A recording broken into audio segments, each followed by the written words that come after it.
Mais une question que vous pouvez poser, c'est quoi un gestionnaire de la qualité? Et quelles sont les compétences que je dois avoir pour être un bon gestionnaire de la qualité? Vous voulez, il y a le National, c'est le National Association for Healthcare Quality. Ça, c'est l'association américaine de la qualité. J'espère qu'un jour vous créerez une association ivoirienne de la qualité qui va travailler sur la qualité. Donc, ils ont une association qui a un petit peu une dimension internationale. Elle a édicté quelques, je dirais, des compétences que doit avoir un responsable de la qualité. D'accord? Ces compétences, je vous les ai données. C'est ce que vous avez en papier. D'accord? Donc, vous les regarderez et je vais juste passer en revue rapidement ces compétences. La première, et je pense que celle-là, il n'y a pas de problème. Vous l'avez déjà. C'est l'engagement. Donc, si le qualiticien n'est pas franchement engagé dans la qualité, ça ne marche pas. Donc, il faut qu'il y ait l'engagement. Il faut qu'il y ait un leadership au sein de l'institution. Vous pouvez être engagé, mais il faut que vous drivez tout le monde avec vous. Il faut que vous faites voyager tout le monde dans votre train de la qualité, aussi bien la hiérarchie que les gens, je dirais, de première ligne ou la middle management. Tout le monde doit être dans le même train. Et vous devez, votre travail, c'est mener cela. C'est sensibiliser tout ce monde. C'est sur vous que les choses se construisent. Vous devez bien sûr évaluer la qualité, diriger les activités qui soutiennent la qualité et la conformité par rapport aux normes. Vous devez améliorer les performances. Vous devez veiller et cultiver l'environnement de soins, réfléchir à la gestion du malade dans son parcours en totalité.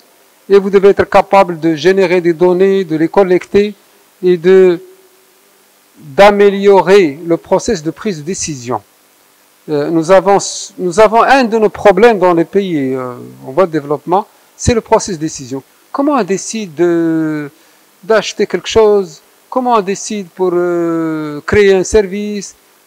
Quelle est la mécanique de la décision? Est-ce que c'est juste une envie? Quelqu'un qui a une envie, un jour il a vu ça à la télé, ou il a voyagé quelque part, il a dit je veux que ça soit comme ça. Est-ce que c'est quelqu'un lui a suggéré? Est-ce que c'est... Donc tout cela, c'est des mécanismes de prise de décision. Mais les mécanismes de prise de décision les plus sains, c'est les mécanismes construits sur une base factuelle, sur des chiffres, sur des documents chiffrés, sur une évaluation chiffrée. Là, vous êtes beaucoup plus rassuré dans votre décision, mais pas sur les appréciations sommaires. Pas, nous on dit le pifomètre, je ne sais pas si vous parlez du pifomètre. Ouais, je pense qu'il faut faire comme ça. Mais ça ne marche pas. Ce n'est pas au pifomètre. C'est aux statistiques, j'ai vu tant. Je vais voir par exemple les délais d'attente des malades, je vais les mesurer. Et je vais voir, à partir de là, j'estime que c'est parce qu'il y a un malade un jour de manière exceptionnelle attendu longtemps qu'il y a un problème. Il y a identification d'un problème parce que j'ai des statistiques qui montrent que la plupart des malades attendent, j'estime que c'est inacceptable. Je veux que ça soit 10 minutes. Ben à ce moment-là, je vais faire des actions, je vais prendre une décision d'action conséquente. D'accord? Donc, ce sont des choses à prendre en compte. Alors, cette société, cette association, elle considère qu'on peut être dans ces différentes dimensions. On a des niveaux de compétences. On peut être un novice, c'est-à-dire c'est quelqu'un qui n'a aucune expérience. On peut être un débutant avancé. Donc là, on peut faire des choses. On peut être compétent. J'ai déjà travaillé dans le domaine pendant quelques années, donc j'ai de la compétence. Et on peut être professionnel. Je perçois les situations et je peux être carrément expert. J'ai une appréciation beaucoup plus générale. Donc chacune des dimensions qu'il propose, il y a des niveaux de compétences. Et donc vous vous classez en fonction de ce niveau de compétences pour voir où est-ce que vous avez des besoins de compétences. Alors, en pratique, le responsable qualité, il a 3 missions.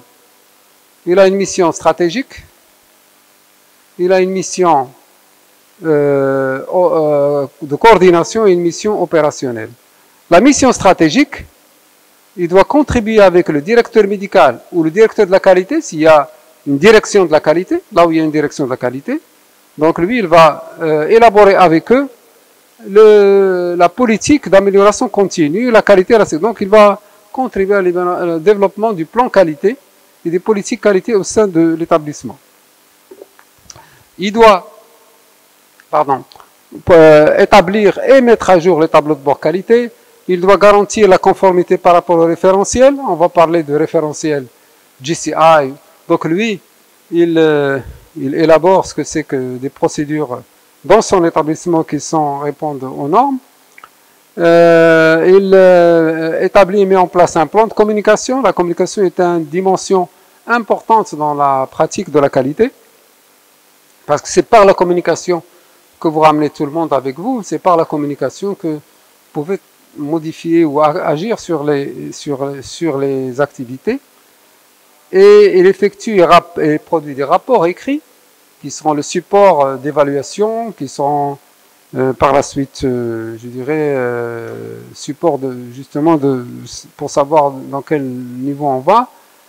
Et voilà, il communique avec les organes de normalisation. C'est le responsable qualité qui va communiquer avec IFC ou avec une instance de qualité, nationale ou internationale.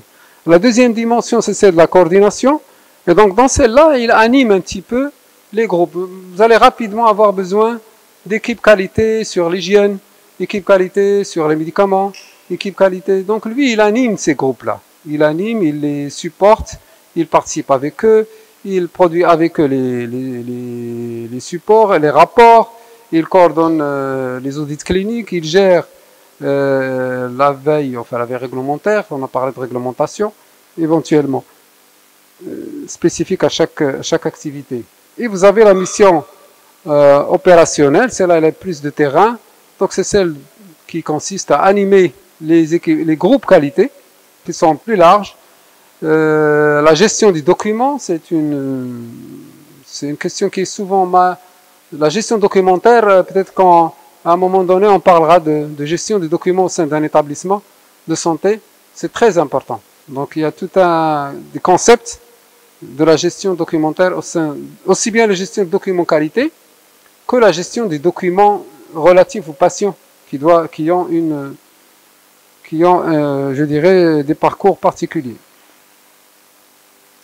Voilà. Donc, pour évaluer les besoins des équipes avec qui vous travaillez, vous devez former les équipes. Vous participez à leur formation. Il faut que vous-même vous soyez formés, mais vous devez pas garder la formation. Vous devez absolument que des équipes chez vous soient formées. Et vous pouvez évaluer leur niveau les besoins de formation. IFC a une proposition que vous pouvez utiliser pour voir quels sont les besoins de formation des gens qui sont avec vous.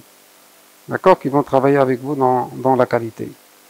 Alors, les exigences de poste optimales, c'est que, il serait bien d'avoir un diplôme sur la qualité. Il y a des diplômes qualité générale ou qualité orientée soins. Vous trouverez très peu, mais il y a des diplômes qualité, mais déjà un diplôme qualité c'est pas mal. Savoir tout ce qu'on vient de dire, la démarche et méthode et outils management de la qualité, la méthodologie d'audit interne, la méthodologie d'évaluation des pratiques professionnelles, des audits cliniques, la conduite de projet, connaître les référentiels qualité, et puis un certain nombre de savoir-faire. Une fois que je vous ai dit tout ça, je vous ai quelque part challengé. Parce que vous voyez, un responsable qualité, c'est énorme. C'est beaucoup. Alors, moi, je vous pose la question. Faut-il qu'on suive ça ou pas? Est-ce qu'il faut qu'on suive toutes ces choses-là qui nous racontent aux États-Unis, il faut, je ne sais pas combien de dimensions, les diplômes et tout ça. Est-ce qu'il faut qu'on fasse ça? Alors, je vous demande de réfléchir sur ce que vous pensez être dans le contexte africain, là où vous êtes. Comment vous proposez, comment vous pensez qu'un responsable qualité doit être, quel rôle doit-il avoir pour les patients et le personnel. D'accord? Parfait. Moi, je pense que y a deux dimensions et vous avez insisté sur les... Je suis d'accord avec vous sur le côté engagé, sur le côté passionné, sur le côté rigoureux. Et je pense que c'est les meilleures qualités. Le reste vient. La plupart de ceux qui ont commencé la qualité, c'est des personnes qui travaillent dans une organisation et qui ont commencé. Et après, ils ont eu des diplômes. Et après, ils ont fait...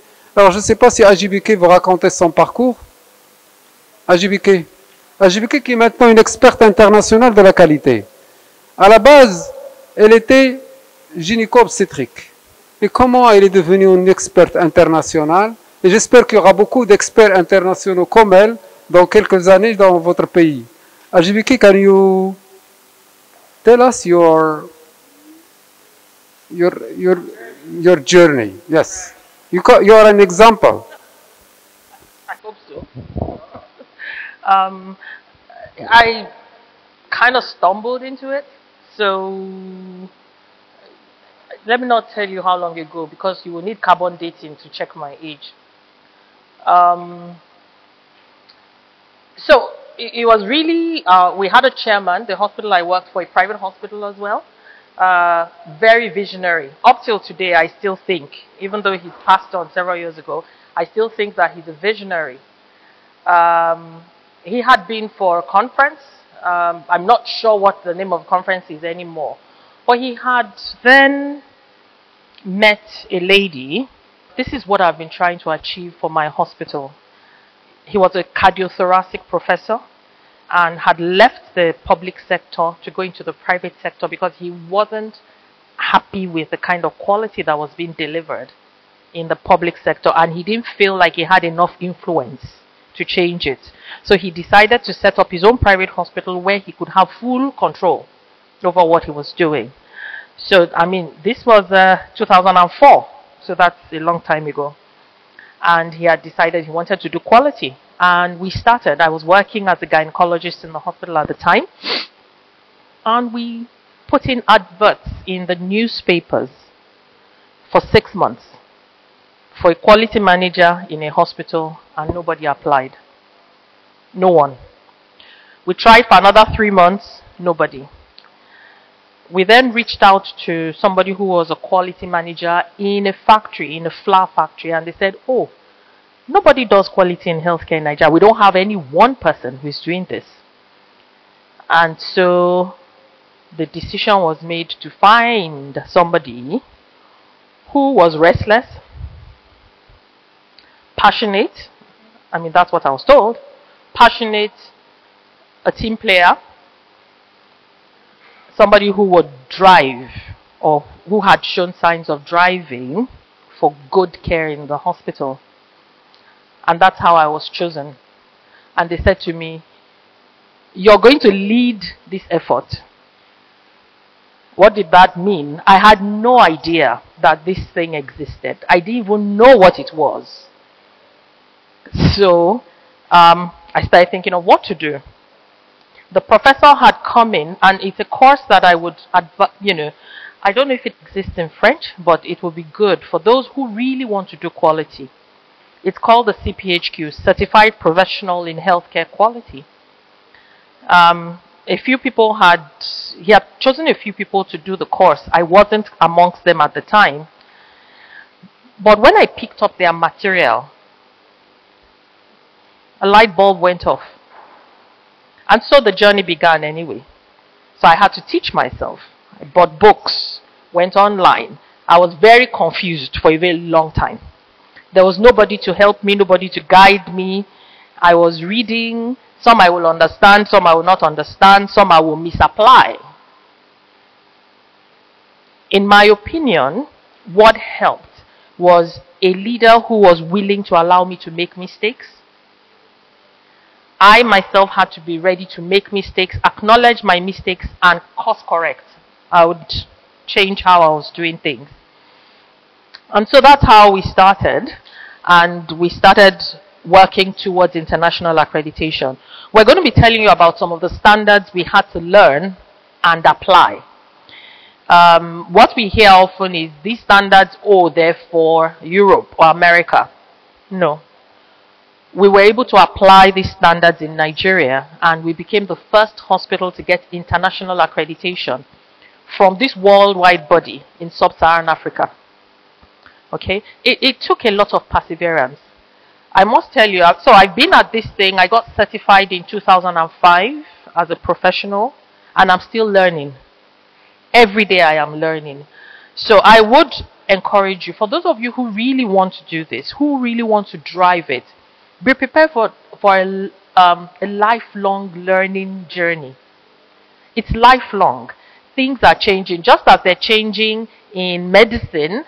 You know, there's some medications that we were using 10, 15 years ago that now you cannot find on the shelf because we have pulled them and thought this is not good. We didn't know at the time.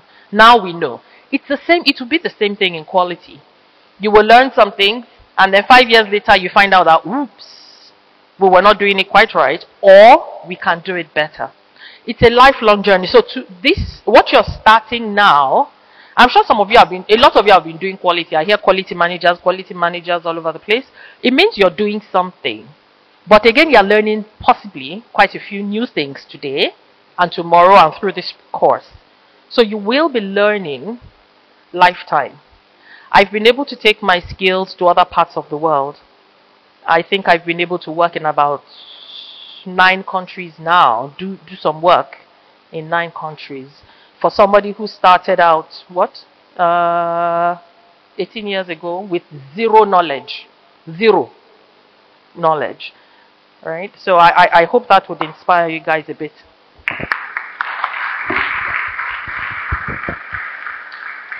C'est une expérience inspirante pour nous tous, mais je retiens surtout la persévérance et le moyen long terme.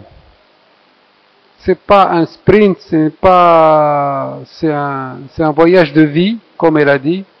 C'est une orientation de carrière. Ce n'est pas une action limitée dans le temps. C'est une action continue. Et voilà. Et c'est la persévérance et l'entêtement, le bon entêtement. Alors, il y a le mauvais entêtement.